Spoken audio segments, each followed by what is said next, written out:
Many times when you hear successful stories in the world of business, the phrase you always hear, one common phrase, and that is, you had to be there at the right time and seize that opportunity, seize that moment.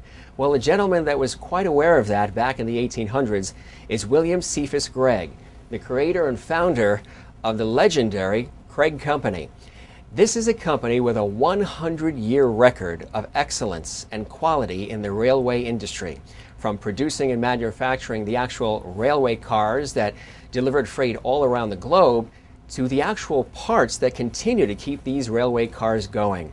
Hi, I'm Jim Masters, reporting from Hackensack, New Jersey for Close Up on America's Business, here at the headquarters of the Gregg Company, to find out how this gentleman, William Gregg, was able to take a small little piece of wood and turn it into a multi-million-dollar corporation with relations in over 90 countries around the world. I got a chance to chat with the CEO and president of the company, Richard Thornton Gregg, as well as his niece, Susan Gregg, the vice president. And they'll tell us the story of William Cephas Gregg and this company that continues over 100 years of excellence.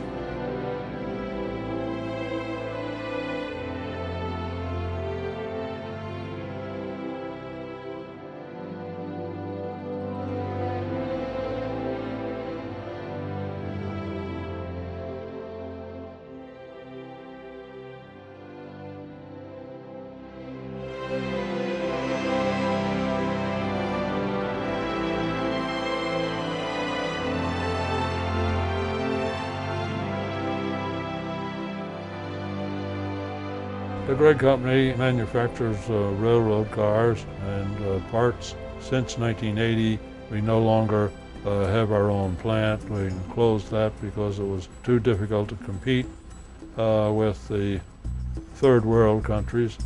So we decided that we would subcontract everything. We have arrangements with several companies that we can work with. Also, we sell a lot of spare parts. My father worked for the company. We were born in, my sisters and I were all born in Belgium. We're near the factory. After the war, my parents got married, moved to Belgium.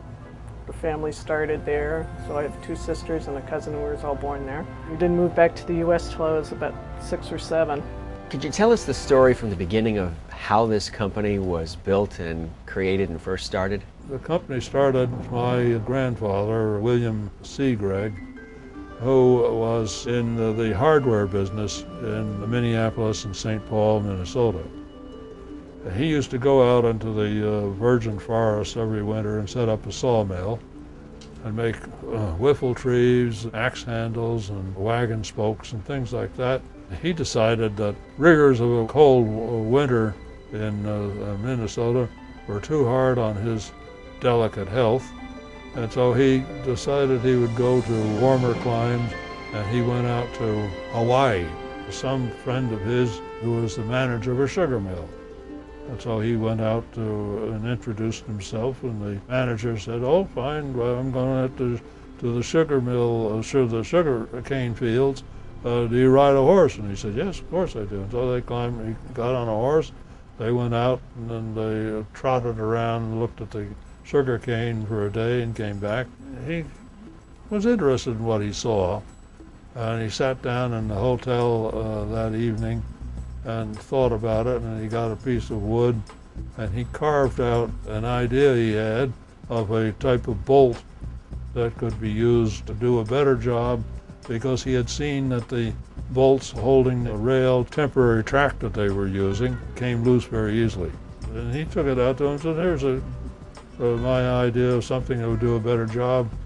And he was just doing it as a friendly gesture and not thinking that he was going to ever get anything for it. The man looked at it and said, "It's a good idea," and handed it back and said, "I'll take 10,000. It ended up with all of the sugar mills wanting these parts, this particular bolt, and he would get a blacksmith to hammer them out. And he ended up with every blacksmith shop on every island of the Hawaiian Islands working virtually exclusively for him, making these bolts. What do you think is the key to the success of the Gregg Company? How has it managed to stay around after 100 years plus? today is only the office here in Hackensack, New Jersey. Our plant facility in Belgium was acquired by a company that manufactured mine locomotives and also the hydraulic mechanisms for garbage trucks. I visited them 15 years ago, and they were struggling along, trying to do something with the facility, but they really couldn't get enough to utilize the facility to its capabilities and capacity. They tried to manufacture rail cars and immediately discovered they couldn't compete, which is what we knew before. I think the people that took over the facility had a certain appreciation for our problems. In the United States, we have a few buying offices of sugar mills. If they ever wanted to buy rail cars, again, they would come to us, but what they buy now are just the spare parts to keep their equipment running, keep our business going with spare parts. We sell a brake component to South Africa because they had decided they wanted to adopt an American design of brake equipment. The company had a license to manufacture locally, but they did such a poor job that they discovered that none of these parts ever worked. The license was canceled, and we were asked to go in and try to find out what the problem was. And we ended up selling quite a large number of the same component, but manufactured in the United States. We more or less answer questions as they arise. We get inquiries in. We send requests for quotes out to various subcontractors, and we more or less are at the whim of the emails and faxes as they come back. One other thing that's different about this company is the work week is very different. Saturday and Sundays when they start working, and Thursday and Friday they have their weekends. We come in on Monday and there's always a big stack from them because they've been busy working for 2 days. We are doing a certain amount of business with Saudi Arabia. Back in 1948, we were contacted by Aramco who said that the Saudi Arabians want to have a railroad. Would we manufacture the cars for it? And we said yes, we'd be very happy to.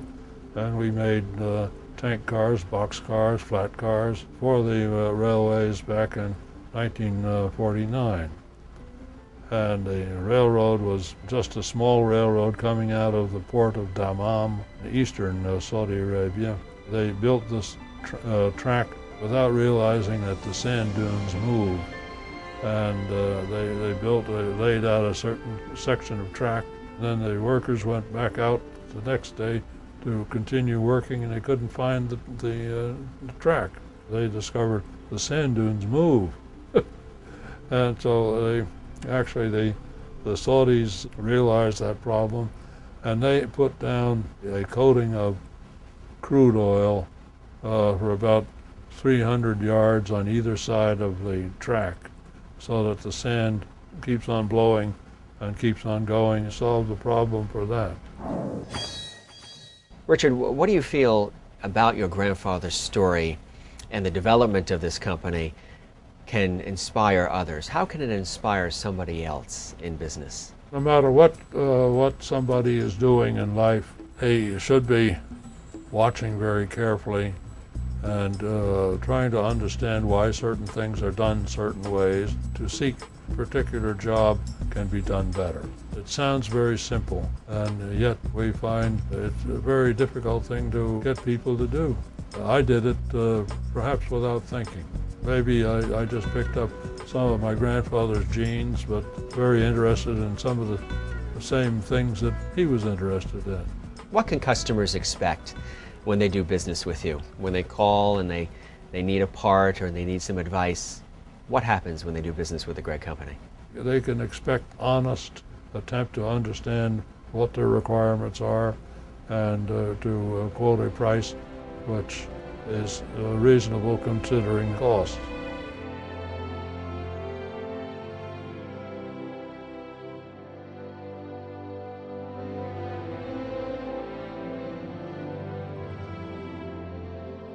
This piece is called a coupler, and this actually joins the two railway cars together and keeps it flowing smoothly on the track. And one of the many parts that this company, the Gregg Company, continues to make today, over 100 years later.